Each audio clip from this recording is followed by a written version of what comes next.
विषय है वो है महर्षि दयानंद सरस्वती के आर्यों पर उपकार।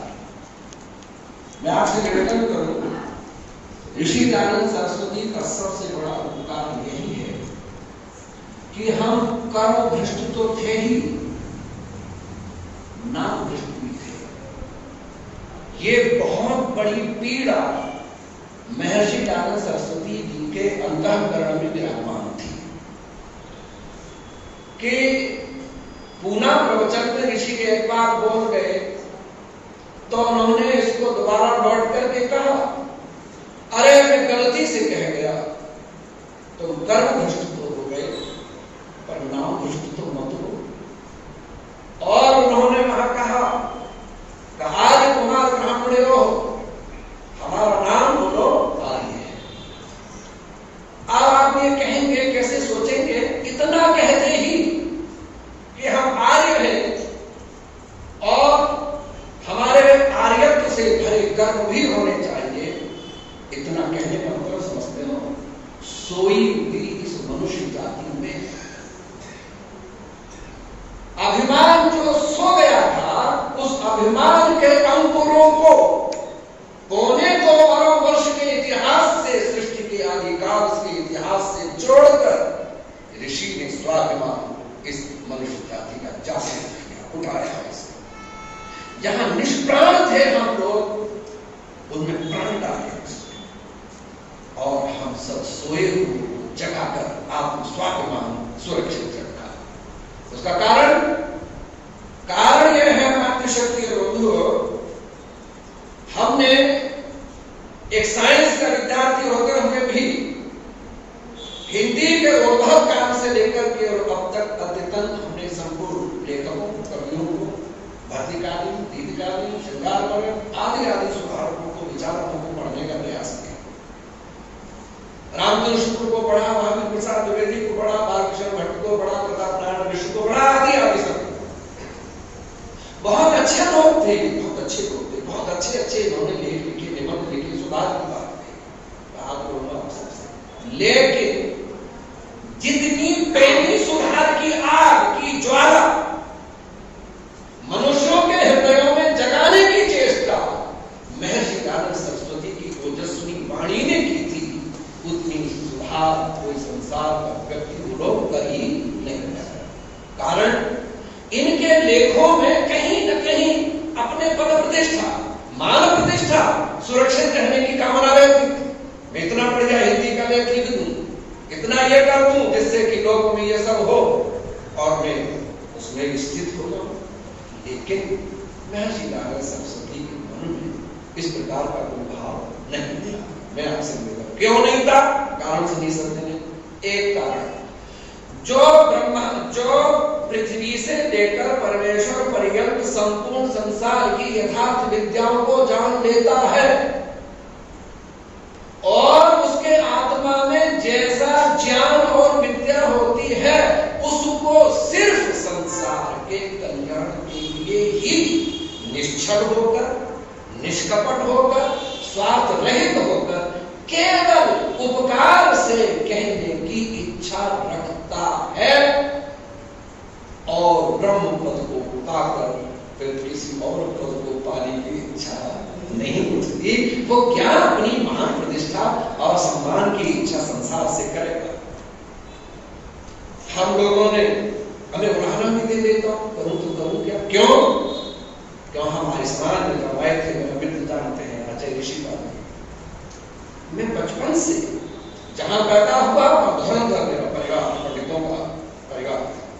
मेरे दादा को 3 दर्शन उपनिषद ज्ञान थे, 7-8। मेरे पिता को स्मरण थे, मुझे स्मरण। ये परंपरा हमारे यहाँ चलती रही। फिर उसके बाद जो आचार्य मिले, मैं आज गौरव से कहता हूँ, छाती चौड़ा के कहता हूँ, ऐसे आचार्य शायद किसी को मिले हो जैसे मुझे मिले। वर्तमान में आचार्य विशुद्धानंद जैसा आदमी मुझे मिला, ये उनके पास रहे हुए। आचार्य विश्वबंधु जी मिले, सुखदेव दर्शन वाचस्पति, ब्रह्ममुनि परिव्राजक, आचार्य वेद वाचस्पति। और सबसे बड़ी बात कह रही, 5 दिन का प्रभाव जैसा आदमी मंच पर बैठा, जिसकी ये लोग तरसते थे, जिसकी वाणी प्रमाण मानी जाती थी। अगर मंच पर सन्नाहट में रहता है। हम जो हमारे समाज में आए थे तो ये सोच के आए थे उस दिन जिस दिन आचार्य जी ने हमें यहाँ ढाला भेजा, आर्य समाज जैसा बौद्धिक वर्ग दुनिया में कहीं नहीं है, ये हमारे मन में धारणा थी और उसी स्तर को छूने के लिए लाभायित है। लेकिन कहे तो आप बुरा मान जाओ बड़े दिन के बाद आया यही करोगे, आगे नहीं बुलाओगे, लेकिन इतना कहूंगा बौद्धिकता हमारी समाप्त हो गई, पठन पाठन हमारा मनोज समाप्त हो गया। वेद के नाम हम दयानंद गाया जरूर जाता है, दयानंद को हम बोलते जरूर हैं, गाते जरूर हैं, पर दयानंद क्या था ये हमारे बस की बात नहीं है। ये हम नहीं जानते कि दयानंद क्या है, उसकी ऊंचाई कितनी है और वो चीज क्या है, वेदभाष क्या चीज है, उसने ग्रंथ जो लिखे हैं उन ग्रंथों में क्या है, ये हमारे बस की बात नहीं है। हम ये जान लेते ऋषि का गीत गा दिया या वेद ऋषि के बारे में ज्यादा बोल दूं तो कुछ चल जाएगा।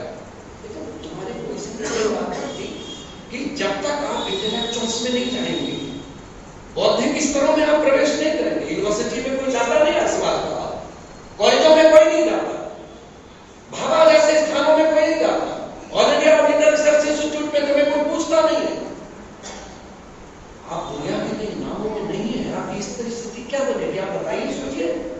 तो हम आपसे निवेदन ये करना चाहते हैं कि हम पहले जब समझते थे तो ये था कि विद्या बहुत बड़ा गुण है, लेकिन अब हम इस स्तर पर हम सोचते हैं कि विद्या से बड़ा दोष और कोई नहीं है हमारे लिए। इस संप्रदाय में, हमारे संप्रदाय में हम जो बात कर रहे हैं कि विद्या से बड़ा, अगर मैं ढंगा को भाषण दे दूं तो आप बुलडोजर चलाने नहीं मुझ पर आज के बैठे उस लेवल का अगर मैं भाषण दे दूं तो बौद्धिक वर्ग का है, टेक्निकल साइंटिफिकल टेक्निकल टर्म का गुरुदत्त को कोई याद करता है, केवल नाम लेते हैं आप सब तरह, लेकिन गुरुदत्त कौन था पता है? उसने एक टर्मिनोलॉजी पर पुस्तक लिखी थी, scientifical terminology of the Vedas, जो ऑक्सफोर्ड यूनिवर्सिटी से छपी थी, आज मिलती कहीं नहीं है, ढूंढे किसी विद्वान के पास मिल जाए तो बता देना मुझे। जब मैं पढ़ता हूं तो मेरे रोंगटे खड़े होते हैं। उस आदमी को उस समय पर ऑक्सफोर्ड यूनिवर्सिटी से पढ़ाने का अवसर मिला था। तुम्हारी कोख से गुरुदत्त पैदा हुआ, तुम्हारी कोख से डेकराम पैदा हुआ, तुम्हारी कोख से शुद्धानंद पैदा हुआ, अरे तुम्हारी कोख से अनेक रत्न पैदा हुए जिसने सारी दुनिया के मस्तिष्कों को हिलाकर मजबूत कर दिया था कि आज समाज के सिद्धांत को जानने की जरूरत है। आज हमें कौन समझता है? हमें कोई पूछता नहीं, ये भी हमारे मन में रहती है। सबसे पहली बात ऋषि दानव ने यह की जो किसी लेखक ने नहीं की, जो किसी सुधारवादी प्रचारक विचारक ने नहीं की, वो सबसे पहली थी कि ये जाति जो सोई पड़ी थी इसमें सृष्टि के आदि काल से लेकर महाभारत पर्यंत तक का जो इतिहास था वो स्वर्णिम गौरव गरिमामय इतिहास, ज्वलंत इतिहास, जो चक्रवर्ती राज्य जिसने संपूर्ण भूगोल पर किया था वो मेरे दयानंद ने इतिहास हमारे सामने रखा। इसीलिए वो गौरव का इतिहास हमारे सामने रखा। कान्हा का इतिहास मिटा दिया, गुलामी का इतिहास मिटा दिया, गुलामी के इतिहास को तो झकझोर करके सारी दुनिया को सचेत कर डाला। बोलो मेरी मां की दास्ता की बेड़ियों की जंजीर चकड़ी होने की मेरी मां पड़ी थी भारत माता, उसको किसने आजाद कराया? आप सब करते हैं, केवल दयानंद सरस्वती। कहने को चाहे कोई कुछ भी हो, आज किसी की कोई नाम लो, संपूर्ण क्रांतिकारियों के बीच में अगर कोई आवाज थी, कोई विचार था, कोई क्रांति की ज्वाला धधकती थी तो बोलो महर्षि दयानंद सरस्वती की ज्वाला धधकती थी, किसी की बात नहीं थी। अब तो मैं वापस पढ़ता हूं, तो मैं आपसे निवेदन कर रहा था क्यों ये आर्यों का इतिहास हमारा क्यों बताया उसने? आर्यों पर रुका विषय है, लेकिन मैंने विषय को थोड़ा सा घुमाया है। हमारा नाम ही आर्य था, कोई और नाम ही नहीं था। आज हम क्या क्या बन गए आप बताइए? और आज समाज की स्थापना ऋषि ने को क्यों से सुनी थी? आज मैं अपने पिता का पुत्र हूं, मैं बहुत बड़ा तर्क दे रहा हूं सर, ऋषिदानंद के उपकार का ऐसी तर्क ऋषि के अलावा कोई दे नहीं सकता।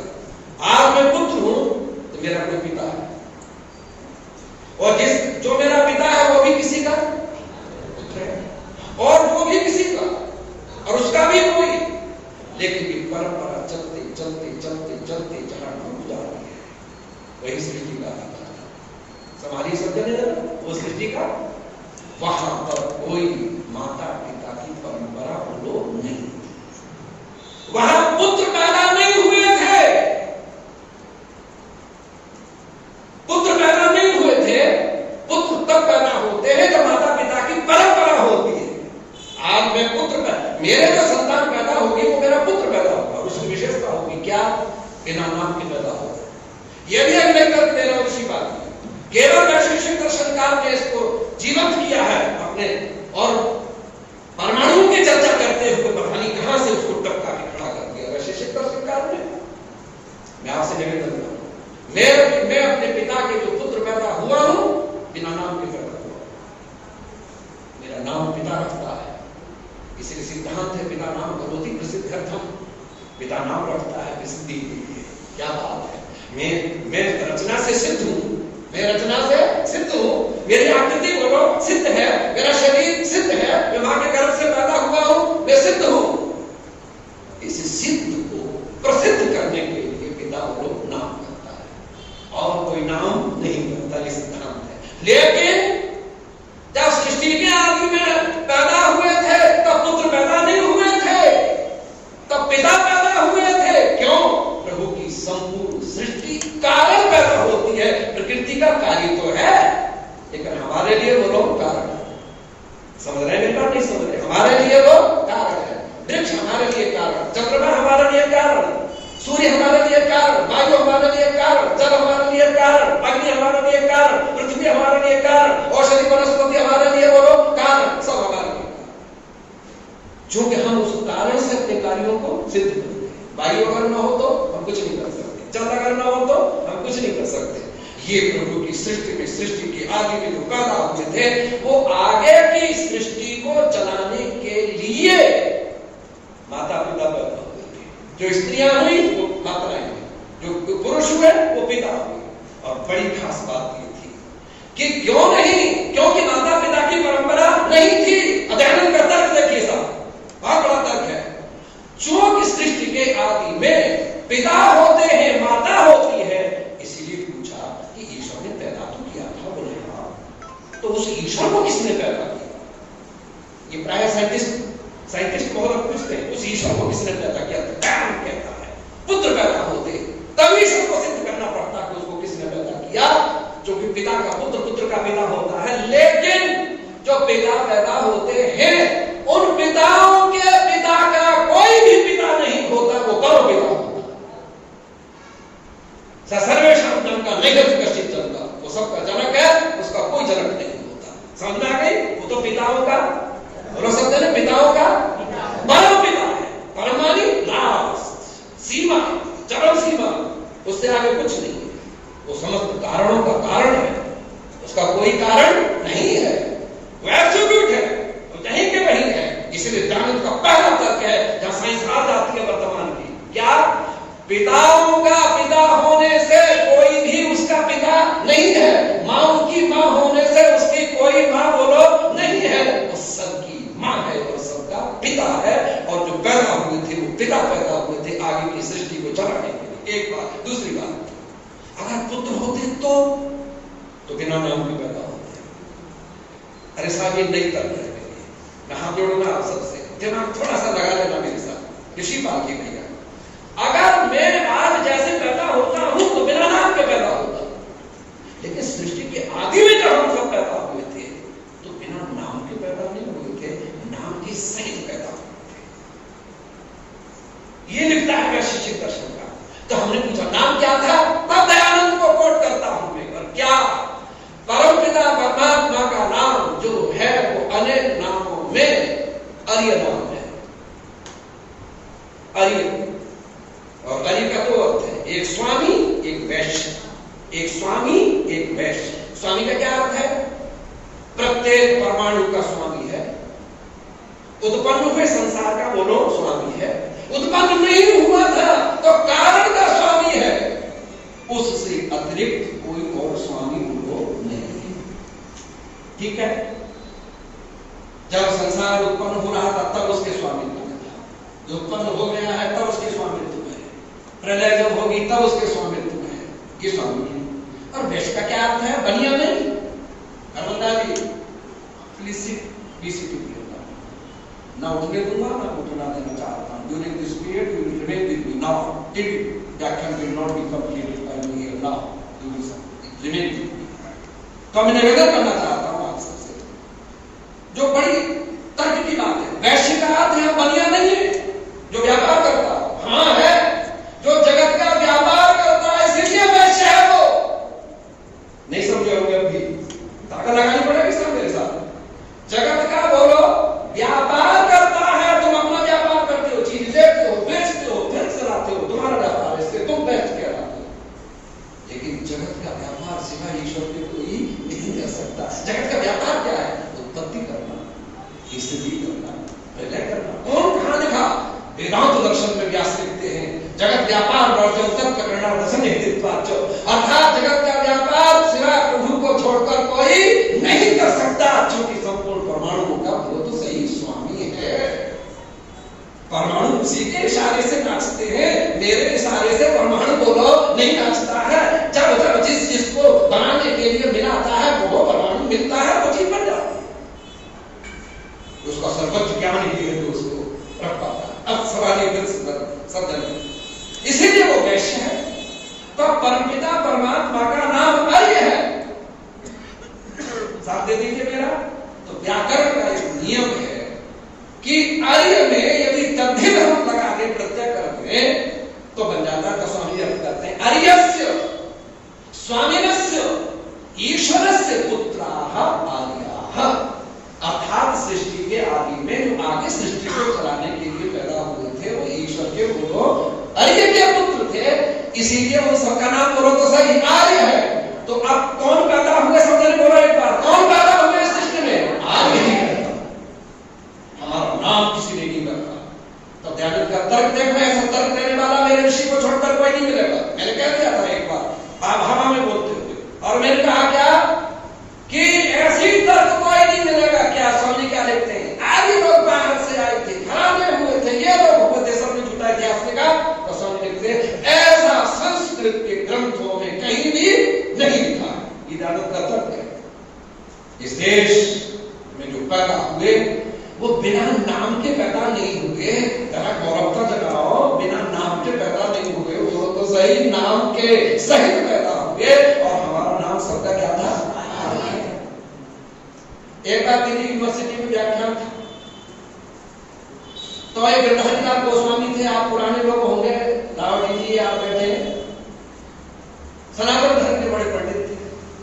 मैं मंच पर बैठा था साथ में, उन्होंने कह दिया इस आविष्कार को कोई स्वीकार करने की जरूरत नहीं है, इसका 100-150 वर्ष का इतिहास है, बस इसे ज्यादा नहीं। इतना क्या ही पाए थे, हमेशा से दौड़ हुआ। और सारी समाज से कह रहा हूं, आज तक मैंने आर्य समाज के साथ न गद्दारी की और न किसी को करने दी। जहां जाता हूं भारत में, विदेशों की यूनिवर्सिटी में झंडा आर्य समाज का ही गाड़ता हूं। स्थापित दयानंद को ही करता हूं, चाहे क्वांटम फिजिक्स पर बोलूं, चाहे केमिस्ट्री पर बोलूं, वहां पर, लेकिन हम दयानंद को स्थापित करते हैं। आपसे हमारे मन में समाया हुआ है। आपसे निवेदन कर रहे हैं, स्वामी जी ने लिखा ऐसा नहीं लिखा, कहीं भी नहीं लिखा। तो हमने कहा है आपसे मैं पूछता हूं गिरधारी लाल जी, संकल्प बोलने का संकल्प बोले नहीं, चूंकि फंस रहे थे। तो संकल्प क्या है? ओम तत्सत श्री ब्रह्मणो द्वितीय प्रहलादे वैवस्वते मन्वन्तरे अष्टाविंशतितमे कलियुगे कल्पसंवत्सरे जम्बूद्वीप में भरतखंडे, आगे बोलो समझ रहे, आर्यावर्तांतर्गते।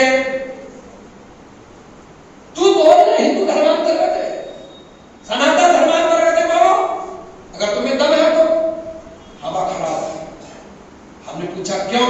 अब सुनिए, अगर आर्य लोग बाहर से आते, ये इस देश का दुर्भाग्य है कि इस देश का प्रथम प्राइम मिनिस्टर जवाहरलाल नेहरू बना। सबसे बड़ा कलंक मेरे देश पर यह लगा हुआ है जो गांधी ने लगाया कि वो देश का प्राइम मिनिस्टर बना। और वो आज समाधि का छोड़ दो, इस देश की संस्कृति से भी परिचित नहीं। और उसने लिखा है how did the Aryans come to India, Discovery of India में लिखते हैं how did the Aryans come to India, तो लिखते हैं Aryans come to India one by one. They did not come in a bunch. They were very fighters, and like the crescent moon, they came by the Persian Gulf. ये हवाला मिलता क्यों? बिचारा जो भारत की धरती से परिचित नहीं, संस्कृति कुछ और लिए बैठे हैं, पढ़े विदेशों में, रहे विदेशों में, संस्कृति विदेशों की आ गई, और उसने लिखा भी आई एम एक्सीडेंटल हिंदू, लिखा बढ़िया। ये इस देश का इतिहास उन्होंने जानबूझकर अंग्रेजों की दास्तान में तले चाटकर इस देश का इतिहास बिगाड़ने का प्रयास किया। हमें दर्द दे रहा हूं आपके साथ। मैंने एक यूनिवर्सिटी में बोलते हुए कहा, जब एक प्रोफेसर ने मुझसे कहा कि सोची इस देश का नाम आर्यवर्त नहीं है, आई withdraw my speech there for a few minutes. मैं थोड़ी देर के लिए रोक लिया अपनी स्पीच को, मैंने आस्क और मैंने पूछा उससे, नाम बताओ इस देश का आर्यवर्त से पहले जो और कोई नाम हो तो बोलो। आई एम चैलेंजिंग यू, मैं चैलेंज कर रहा हूं, इस देश का नाम अगर आर्यवर्त नहीं था, उससे पहले तो और क्या नाम था? इतिहास का एक प्रोफेसर था, कोई जवाब नहीं। तब मैंने अंतिम से धीरे से निकाला, मैंने अगर आप बताने में असमर्थ हैं तो फिर मैं कहूंगा इस देश का नाम बोलो तो सही, आर्यवर्त ही था, उससे पहले कोई और नाम था ही नहीं। अब कैसे उसे सुनिए, साहब मेरे तर्क पर थोड़ा ध्यान दीजिए। महर्षि नारायण सरस्वती के स्वाभिमान को जगाइए और हम पर किए गए उपकारों को, बहुत उपकारों में से गिना रहा सबसे बड़ा उपकार है क्या? अगर आर्य बाहर से आते होते तो पहले से देश को बसाते। मेरे तर्क तो सुन सकते हैं, क्या करते वो? अगर बाहर से आते तो पहले से देश को वो लोग बसाते, इसका नाम रखते, नाम रखने पर इसकी भाषा बनती, और भाषा बनने पर उस देश के नाम पर वो अपना नाम रखते। ये समझ में आगे बात नहीं आई? पहले उखड़े हुए लोग देश बसाते हैं, फिर उसका वो लोग नाम करते हैं, उस देश के नाम से अपने नाम को जलाते हैं। जैसे आज हो रहा है, रूस का रहने वाला व्यक्ति बोलो रशियन, चीन में रहने वाला चीन, क्यों? चीनी वहां पैदा नहीं हुए, उखड़ के आए हैं। रशिया में हम पैदा नहीं हुए, रशियन ने उखाड़ा, उखड़ के दूसरे देश हमने बसाए। मैं बता रहा हूं, मेरा सवाल इस तरह है। अमेरिका में रहने वाला अमेरिका में, जापान में रहने वाले जापान में, जर्मन में रहने वाले। और सोचिए क्यों? यह देश पहला नाम है, देश के नाम पर जर्मनी नाम रखा गया, जर्मन नाम रखा गया। रूस पहले है, निवासी तभी बोलो बाद में, और भाषा भी बाद में है। मेरे देश का ऐसा इतिहास नहीं है। मैं हाथ जोड़ूंगा साहब आपसे, मेरी मेहनत पर थोड़ा सा हिम्मत करिए और सुनने का मादा भी रखना। जो अगर बाहर से आते तो इस देश को बसाते, तब इस देश का नाम रखते, तब अपने नाम के आधार पर उस देश के नाम पर अपना नाम रखते, जैसे अन्य देशों में। लेकिन आर्यों, मैं तुमसे कहना चाहता हूं, गौरव जगाइए जरा, इस देश में सबसे पहले आर्य पैदा हुए और उन्होंने इस देश को बसाया, इसलिए इसका नाम बोलो तो सही, आर्य। अभी कुछ नहीं हुए होंगे, सोच रहे होंगे ये पूरा कहां से उड़ा लिया बेकार। आर्यवर्त, आर्यों से आवर्त ढका हुआ, बसा हुआ जो देश है उसका नाम बोलो आर्यवर्त है, लेकिन रूस नहीं। आप कहेंगे कैसे? तो लिखा, स्वामी ने लिखा इतिहास में, हमने ही विमान बनाकर द्वीपांतर जब समुद्र में से निकले तो हमने विमानों में बैठा कर यहां से लोगों को वहां लाकर बोलो बसाया, तब हमने उनके नाम रखे, तब उस देश के निवासियों का नाम हुआ, भाषा बदली। लेकिन हम तो मौलिक रूप से बोलो आर्य ही पैदा हुए थे, इसलिए हमने जिस भूभाग को बसाया उसका नाम बोलो आर्य। अब बोलो आर्यवर्त का क्या अर्थ हुआ? आर्यों के द्वारा बसाया हुआ। इसका मतलब है हम मूल में आर्य पैदा हुए, तब हमने इस देश को बसाया, तब हमारा नाम बोलो आर्यवर्त हुआ, और हमने इस महाभारत पर्यंत इस भूगोल पर चक्रवर्ती बोलो राज किया। और जब हम आर्य पैदा हुए तो आज मां, आज मां अपने बच्चे को जब स्थान और प्रयत्न खुलने लगते हैं और बालक उसकी ओर देखता है तो मां बोलती है बोलो, और उसको बालक सुनता है तब बालक बोलता है। ये सत्य है कि नहीं? यदि जन्म से कोई बहरा बालक हो तो कभी नहीं बोलेगा। जन्म से बहरा बालक कोई नहीं बोलेगा साहब। हम भाषा जो बोलते हैं वो भाषा बालक बोलता है। जिस भाषा को हम बोलेंगे मुझे गौरव से कहने को गुजरा, हम आर्यावर्त में रहने वाले लोगों के आर्यों की भाषा जो थी वो परमेश्वर ने जो हमसे बुलवाई वो एक भाषा थी और वो वेद की भाषा संस्कृत भाषा थी। आप मत करिए कि कोई अंग्रेजी थी उस समय पर। महाभारत पर्यंत संपूर्ण भूगोल की भाषा वो दीजिए शब्द ने संस्कृत भाषा, संपूर्ण भूगोल की भाषा संस्कृत थी, कोई भाषा नहीं थी। हाँ, विकृत रूप में जो ध्वनिया का लोप होता है वो तो चीज थी बेशक, लेकिन मौलिक रूप से संस्कृत भाषा थी। अब आप कहेंगे क्यों? इसीलिए थी। अब जरा समझिए सब, हमारी जो भाषा है वो भाषा है जो किन्हीं परतंत्रता की बेड़ियों में जकड़ी नहीं है। हमारी भाषा स्वतंत्र भाषा है जिसका तंत्र स्वयं अपने अधीन है, जो स्वच्छंद है जिसका छंद भी उसके अधीन है। समझिएगा, अपने विचार रखती है और ईश्वर के विचारों को प्रकट करती है, वो संस्कृत भाषा है। अब आप कहेंगे कैसे बड़ा मोटा होगा? मैं विद्यालय जाता हूं, इसकी इंग्लिश बनाइए, आप उससे ज्यादा अंग्रेजी जानते हैं। आई गो टू स्कूल, ठीक है सर? अरे आप सब लोग भी जानती है, माता भी जानती है, आई गो टू स्कूल। अब इसको बदलिए, कैसे बदलते हो? फिर ठीक करेंगे। क्या आई गो टू स्कूल को गो आई टू स्कूल कर सकता हूं? हाँ तो करते रहो। नहीं, school I go to go I school, go I to school नहीं। तो खुशी की लहर देखना चाहता हूं अपने चेहरे, अगर दम हो तो, नहीं तो समझूंगा मरे मराए बैठे। संस्कृत की हिम्मत देखना आता हूं। मैं विद्यालय जाता हूं, संस्कृत बना रहा हूं, अहम विद्यालय गच्छामि, अहम विद्यालय गच्छामि, विद्यालय अहम गच्छामि, गच्छामि अहम विद्यालय, विद्यालय गच्छामि, विद्यालय अहम गच्छामि विद्यालय। चाहे जैसे आप बोल दीजिए, भाषा मेरी स्वतंत्र है, उस भाषा पर कोई फर्क नहीं होता।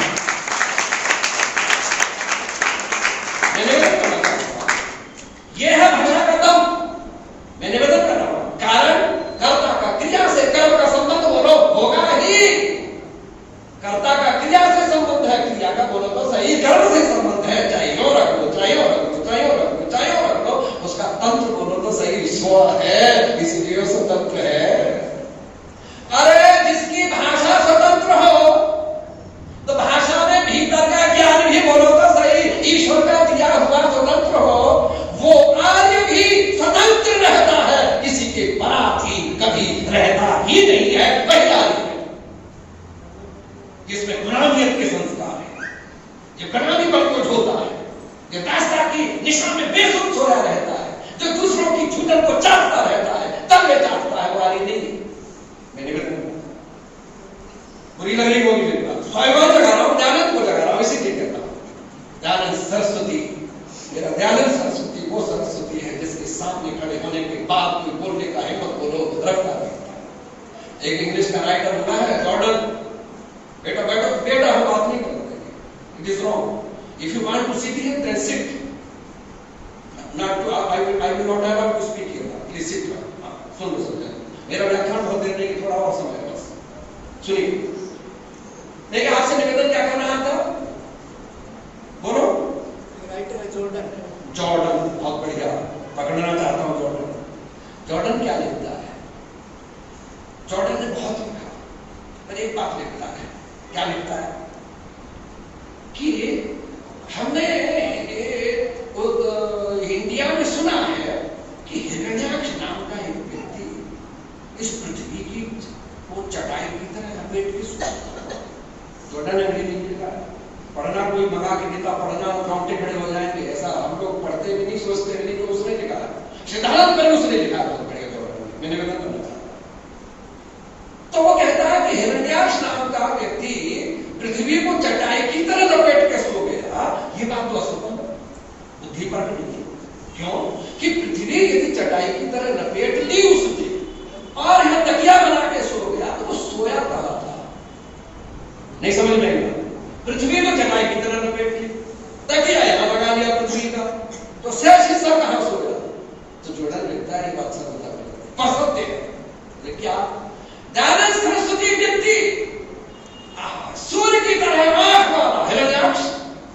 तरह वो ज्ञान की आंख वाला दयानंद सरस्वती जिधर चल देता था दुनिया उसके लोग पीछे चल बैठती थी, यही चटाई की तरह लपेट कर पृथ्वी को चल देता। कितनी बड़ी बात है। तो मैं आप सबसे निवेदन कर रहा था कि महर्षि दयानंद सरस्वती जी महाराज में भाषा स्वतंत्र, ज्ञान स्वतंत्र, स्वच्छंद, निवेदन करिए साहब, और सब तरह से मुक्त होकर अभिहित होती मेरी वेशभूषा। अब आप समझना कि हम लोग पैंट पहनते हैं, तो मैं आप पे कह रहा हूँ तो मेरा लक्ष्य नहीं है, लेकिन भाषा की स्वतंत्रता, भाषा और स्वतंत्रता घुसा के देखिए। स्वामी जी क्या कहते तो याद होगी, मैंने आज तक कॉलेज का विद्यार्थी होने पर भी कभी पैंट नहीं पहना। मुझे प्रिंसिपल ने एक बार निकाल दिया कॉलेज से। तो इस भाषा, इस भूषा की विशेषता देखना। तो जब प्रिंसिपल ने मुझे निकाल दिया तो टीचर्स ने एक वो बनाया प्रैक्टिकल मैटर। उसमें लिखते हैं the most popular student of our college has been divided by the principal of this institution, so we are all lecturers are going on strike. College में स्ट्राइक, कॉलेज बंद हो गया और वो प्रिंसिपल मुझे ढूंढता हुआ आगे कहता है, हाथ में डंडा रखते थे, इतना बड़ा मैं बेटा कॉलेज में स्ट्राइक हो गई, चलो कॉलेज चलो, कम से कम कॉलेज खुलवा दो। तो हम गए साहब बड़े आराम से, तो हमारा नाम रखा, बाहर घुटे हुए थे और रोजी पहने चले गए। तो क्या कहता है, mister Ved Prakash is yogi, he is standing before you now, listen his speech. और सारे अध्यापक वहां खड़े, मैं आपसे निवेदन करना चाहता हूं, ये नहीं कह रहा हूं कि आप धोती पहने, मेरे लिए लक्ष्य नहीं कहने का, लेकिन मैं गौरव की बात कर रहा हूं। विदेशों में जाता हूं, यही वेशभूषा करता हूं, वो कोई नहीं पूछता, किसी को मुझे पूछते अंग्रेजी पूछते हैं, फ्रॉम इंडिया, लेकिन और हाथ मिलाते हैं, बात करते हैं। परिणाम यह हुआ इस वेशभूषा से। अपना यूनिवर्सिटी में सबसे पहला मेरा भाषण पांडव मीटिंग पर करवाया उस आदमी ने, अंग्रेजों ने करवाया। RMIT यूनिवर्सिटी मेलबर्न में मेरा भाषण हुआ। मैं निवेदन करना चाहता हूं, गौरव इसमें ये सुरक्षित है। अब आप कहेंगे कि उस पर मुक्त क्यों, तो मैं निवेदन करूंगा आपसे, पाजामे के अनेक रूप बदले, सिर्फ इतना ही करो, पाजामे के अनेक रूप बदले, पैंट के भी कहते तो सब ने थोड़ा सा अनेक रूप, कभी ढीली हुई, कभी चौड़ी, कभी सख्त हुई, कभी कैसी हुई, लेकिन खुश हो जाना, मुझे आशीर्वाद दे देना, किसी और से कुछ मत कहना, लेकिन धोती सृष्टि के आदिकाल से लेकर अब तक कभी बोलो जो वही है, इसमें कोई परिवर्तन नहीं है। आप कहेंगे ये क्या बात कह दी, धोती की खास बात ये है, स्वतंत्रता की बात कह रहा हूं। भाषा तो भूषा स्वतंत्र है, क्यों? धोती को बांधने के लिए किसी और चीज की जरूरत नहीं पड़ती। बोलो तो सही, आप साड़ी पहनती है तो साड़ी को बांधने के लिए किसी और की जरूरत बोलो नहीं है, पर पैंट को बांधने के लिए पैंट चाहिए, पाजामा को बांधने के लिए नारा चाहिए, नहीं तो किनारा हो जाएगा। लेकिन धोती को बांधने के लिए किसी चीज की जरूरत बोलो नहीं है। मेरी भाषा का भूषा का भाषा से संबंध है। क्या दो आप शब्द ने, तब ऋषि क्या लिखता है, जिस देश की भाषा और वेश में समानता होती है, उस देश में सब सुख सागर में नदियों के समान एक एक करके प्रवेश करने लगते हैं।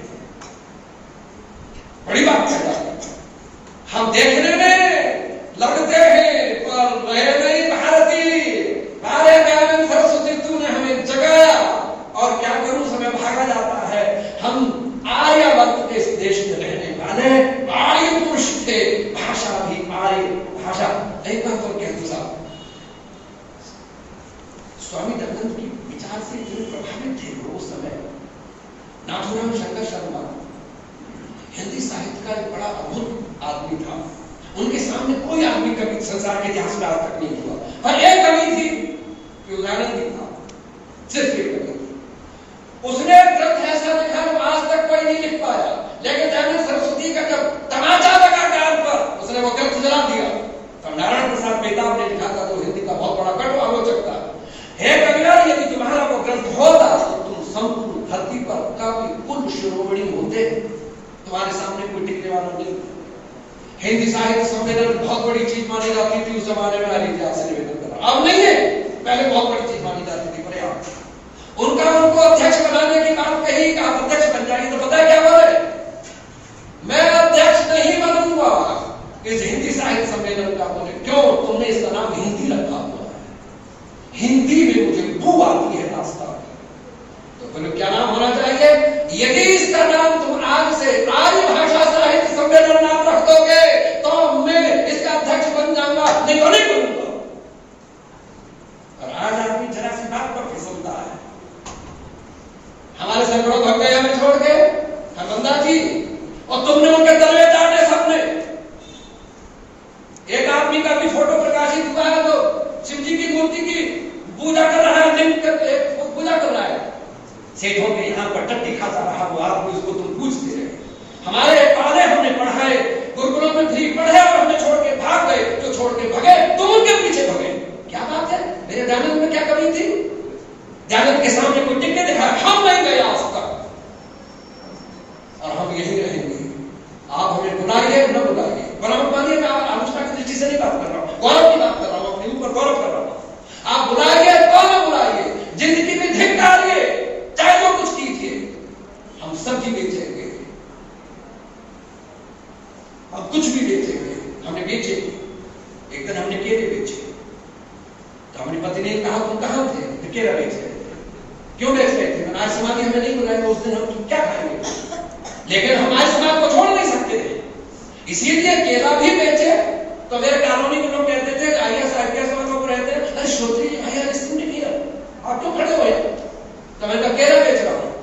अच्छा तो फिर मैं केले को तो रेडी पर खड़ा हो गया, मैंने भाषण देना शुरू किया। केला उन्होंने बेचे, भाषण मैंने दिया, 50 को सुनाया, केला का हिसाब मुझे दिया, 100 रुपए मेरे पत्नी को लाके दिए। बोले क्या मतलब? मेरे केला बेच के 100 बचे हैं, तो तुम ले लो। बोले क्यों? मैं उस दिन की अभ्यास कर रहा हूं, जब आए समाधि मुझे नहीं बुलाएंगे तो केला बेच कर दयानंद का प्रचार करूं।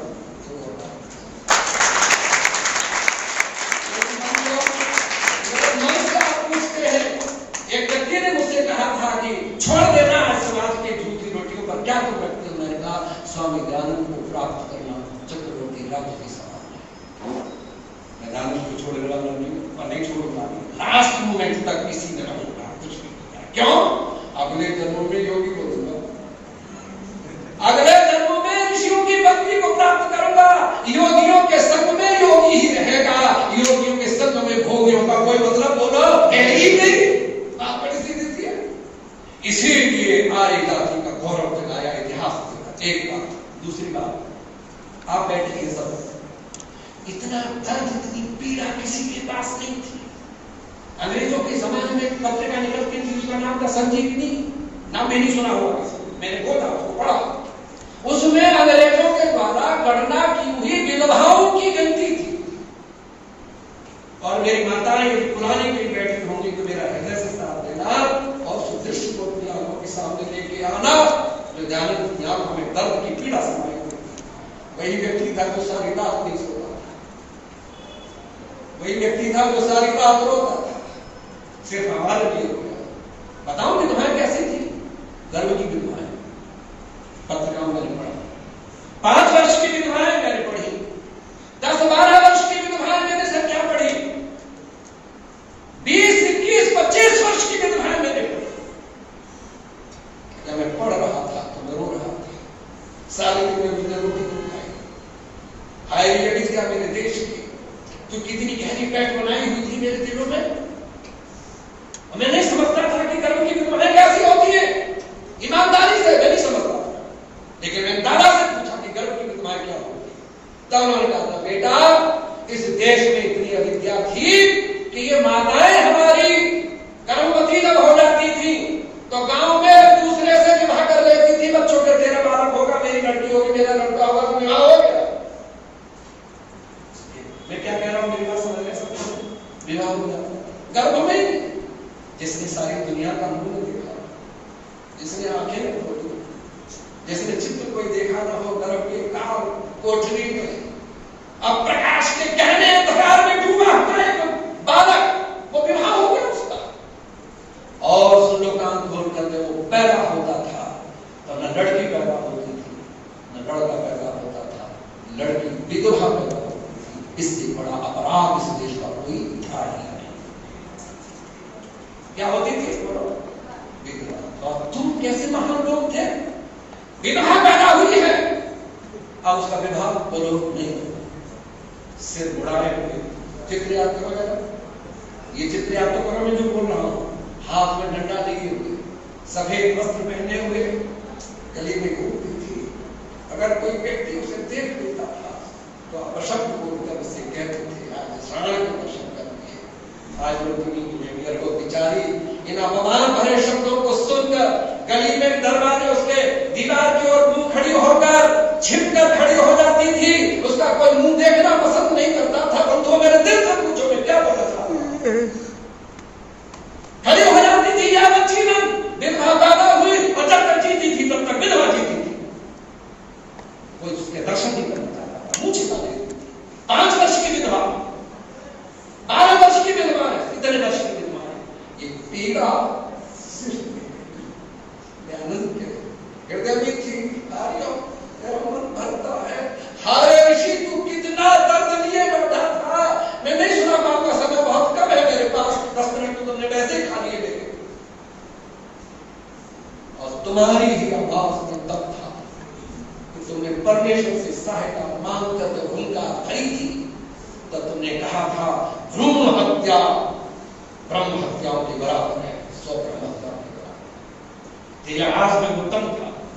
तुमने ये भ्रूण हत्याएं रुकवाई, तुमने विधवाओं के औरों को सही, ये जो है जीवन विधवाएं जीवन व्यतीत करती थी ऋषि, तुमने दोबारा से विधवाओं की मांग को सजाकर सदा सारी दुनिया का मान तुमने सुरक्षित रखा। कितने बड़े, कितनी बड़ी बात थी। और बात याद करता हूं, और वो बात यह है, जल्दी से समाप्त करना चाहता हूं। बलदेव राज स्वामी जी के सेवक थे, पहलवान आदमी थे, स्वामी जी की सेवा करते थे। स्वामी जी का बिस्तर बिछा के चला गया। सवेरे जब वापस लौटे तो वो बिस्तर जो बिस्तर का सरवट नहीं है, चादर जो तो जैसे बिछा के गया था वैसे ही। उसने आके देखा और एकदम बिस्तर देख के कहता अरे इस पर तो स्वामी जी बैठे ही नहीं, सोना तो बड़ी बात है। स्वामी जी के मुखाकृति को देखने के लिए स्वामी जी की ओर मुड़ा, और स्वामी जी के मुख को देख करके स्वामी जी कमरे में घूम रहे हैं, कभी हाथ पीछे करते हैं, कभी आगे करते हैं, और मुख को देख करके स्वामी जी से पूछता है स्वामी जी बिस्तर तो मैं जैसा बिछा के गया था वैसा ही है, आप बिस्तर पर तो बैठे ही नहीं, सोना तो बहुत बड़ी बात है। फिर बलदेव पूछता है कि मुझे लगता है कि आपको कोई पीड़ा है। स्वामी तुरंत कहते हैं हाँ बलदेव राज बहुत पीड़ा है, बड़ा दर्द है। बलदेव तुरंत इतना कह ही पाए थे स्वामी जी की बहुत पीड़ा है, एकदम बलदेव से कहते तो बलदेव कहते हैं स्वामी जी फिर मैं किसी वैद्य को डॉक्टर को बुला लेता हूं। बलदेव सुनो कान खोलकर, दर्द भी है पीड़ा भी है, लेकिन इसकी दवाई भी इसकी वैद्य और डॉक्टर के पास वो नहीं है। आपने सारी रात नहीं सुना इस देश की दशा को। बंधुओं एक उपकार नहीं है। दानी सरस्वती जब रोटी खाते थे तोल कर जब आटा रखते थे उसमें से 12 आटा लोग बचा लेते। किसी ने पूछा ये क्यों करते हो? कह रहे मेरे लिए तो कोई फर्क नहीं पड़ता, पर मेरे देश में अनेकों ऐसे लोग हैं जो भूखे सो जाते हैं, मैं उनको याद करता हूं। इतनी बड़ी सोच लिए बैठा है मेरी मातृशक्ति है। बंधुओं मैं आपसे निवेदन करता हूं, ये तो मेरा लेक्चर दूसरे टाइप का लेक्चर है। इस मनुष्य जाति पर, इस आर्य जाति पर बहुत बड़ी उपकार है। स्वामी जी का दर्द क्या था, इसीलिए वेदमंत्र में सीधा प्रस्तुत कर रहा हूं। अहम अगनाम आर्याय अहम भूमि अगनाम आर्याय, ये वेद का मंत्र है। परमात्मा कहता मैं ये भूमि आर्यों के लिए देता हूं। उसने नहीं कहा हिंदुओं के लिए देता हूं, उसने ये कहा मैं मुसलमानों के लिए देता हूं, किसी के लिए नहीं देता। और एक बात कहकर समाप्त करो, इस देश में जितने भी पैदा होते हैं वो सब एक जैसे पैदा होते हैं। अमेरिका में रहने वाला, रूस में रहने वाला, चीन में रहने वाला, जर्मन जापान में रहने वाला सब एक जैसे। एक जैसे का मेरा मतलब थोड़ा बहुत आकृति में जलवायु से भेद उत्पन्न हो जाता है, शरीर में लंबे चौड़े मोटे काले भेदे आदि हो जाते हैं, लेकिन जहां मेरी आंख है, जहां मेरी नाक है, जहां मेरी कान है, जहां मेरा मुंह है, जहां मेरा हाथ है, जहां मेरे पैर है, उसके भी बोलो वही बोले, कोई फर्क नहीं। एक बात है, अंग्रेजी बोल लो कोई दिक्कत नहीं, रशियन बोलो कोई दिक्कत नहीं, जर्मन भाषा बोलो तो कोई दिक्कत नहीं, लेकिन अच्छा लगे तो फिर चेहरे देखना चाहता कि मैं बाल कहां से कह रहा हूं ना, कुछ और क्या। संसार में पैदा हुआ मां के गर्भ से बालक आज तक अंग्रेजी में नहीं बोला, डच में नहीं बोला, वो रोता है तो भैया बात जरा समर्थन कर दिया, बोलो सब जने किसमें रोता है? अरे ओंकार की निश्चित ध्वनि में संस्कृत भाषा में रोता है, क्योंकि भाषा ईश्वर की है, इसलिए उस भाषा में रोता है और वो सिद्ध करता है कि मेरा रचयिता एक ही ईश्वर, जो इंडिया में भी है, जो सब देशों में भूगोल में है। अरे जब बताओ तो सही, जब पैदा करने वाला एक है सबका और जिससे शरीर की रचना की है वो ज्ञान भी बोलो उसी का है, जो ज्ञान जैसा होगा उसकी भाषा भी बोलो वही होगी, भाषा वही होगी तो संस्कृति भी बोलो वही होगी, संस्कृति वही होगी तो धर्म भी बोलो वही होगा, जब धर्म वही होगा तो मनुष्य जाति एक ही होगी, जब मनुष्य जाति एक होगी तो देश भी बोलो एक होगा। ये स्वीकार नहीं करना, ये उपकार है, लेकिन साहब आपसे देश स्वीकार है। और मैं कहूंगा आज पहला दिन है, इसलिए एक आध 2 मिनट की बात है, तुमने भी तुम्हें लिए है ना 5 मिनट ज्यादा नहीं, और वो सुन लो। ऋषि ने आर्य बनाकर हमको जो हमारा समाज है वो आर्य समाज बनाया, समझे बोलो, तो हमारी विचारधारा आगे कैसे चलेगा? क्योंकि पीड़ा है, मुझे पीड़ा है, किसी और को है, सोचो कि मैं आसमान को डूबा हुआ, मेरे विचारधारा आगे कैसे चले? क्या तुमने और सोचा है? सहज संप्रदाय हुआ, राधा स्वामी हुए, आदि की क्यों बढ़ती हो रही है? कभी सोचा नहीं आप? मत सोचो, आपको सोचना पड़ेगा, या मिट जाओ तो ही काम होंगे, या तो मिटोगे या सोचना पड़ेगा। हमने सोचा नहीं कभी, क्या आर्य समाज का मतलब है? ऋषि क्या लिखते हैं? आर्य समाजियों को चाहिए कि बड़े बड़े उद्योग लगावे, पाठशालाएं खोले, समाज है कारखाने खोले, वहां क्या लिखते हैं? परंतु जहां तक बन पड़े वहां तक आर्यों के विचारधारा वाले आर्यों को ही क्या दो शब्द ने उनमें लगावे, जिससे आर्यों का बोलो प्रचार हो, और आर्य विचारधारा के लोग आर्य विचारधारा के ही लोगों में विवाह करें। गुरुकुल खोले गए तो गुरुकुल में पढ़ रहे तब तक तो ठीक है, लेकिन बाहर निकल करके सचदेवा सचदेवा ना, गोविंदा जी गोविंदा जी, बोलो गलत कह रहा हूं? एक देवी मिली मुझे गुरुकुल की पहली स्नातक देहरादून, सुभद्रा नाम था। जब एक साइंस पर व्याख्यान हुए तो वो अंधी हो गई, 92 वर्ष की थी वो, और डंडा लिए हुए आई मुझसे ढूंढती हुई, मुझसे ही पूछ रही है। मैं बैठा था, श्रोत्री जी नाम से एक व्यक्ति यहाँ आए, मैं उनसे मिलना चाहती हूँ। मैंने कहा मैं ही बैठा हूँ। अरे बेटा मैं तुमसे कोई बात करूं, तो मैंने कहा और बात तो बात में हो जाएगी, पहले बताओ कि तुम कितने वर्ष की हो? अंधे कैसे हुई? जन्म से अंधी हो गया? बोले नहीं, मैं गुरुकुल में पढ़ी थी, पहले गुरुकुल में पढ़ी हुई की छाप संस्कारों की मेरे रग रग में समाई हुई, लेकिन मेरा विवाह अनार्यों ने मेरे बाप ने कर दिया, और मुझे इतना मारा है सारे जीवन, इतना पीटा है, मेरी हड्डियां तोड़ के देख ली, सब देख टूटी पड़ी थी, और क्या रोते रोते अंधी हुई, वैसे अंधी नहीं।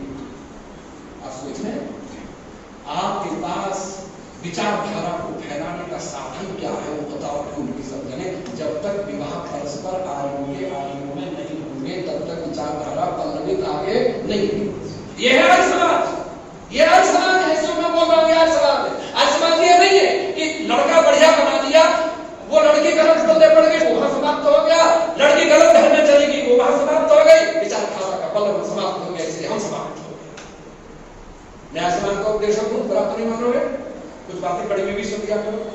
अगर मेरी लड़की बहुत विदुषी है संस्कारवान है, एक आज समाज में बनी कर और किया मैंने अधमा दिया इसलिए बोल रहा हूं। साफ मना कर दिया आसमान का कठपुतलिया उपदेशक है, मंच पर भौंकता फिरता है कुत्ते की तरह, कैसे व्यवहार हमारे क्यों करेगा?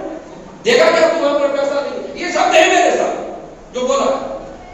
आप सोचिए, जब तक आर्य लड़कियों के विवाह आर्य लड़कों से नहीं होंगे और आर्य लड़कों के विवाह बोलो आर्य पुत्रियों से नहीं होंगे, तब तक आर्य विचारधारा तुम्हारे द्वारा कभी सुरक्षित रखी नहीं जा सकती और ऐसे ही दुर्गति को प्राप्त होंगे। निशब्दों के साथ महर्षि दयानंद सरस्वती का बड़ा उपकार ये है हमारे ऊपर कि ईश्वर ने इतिहास दिया, सोई हुई मानसिकता को जगाया, निष्प्राणों में प्राण डाले, दास्ता की बीड़ियों को काटा और हमारा स्वाभिमान जागृत करके सचेत और सचेष्ट किया। परंतु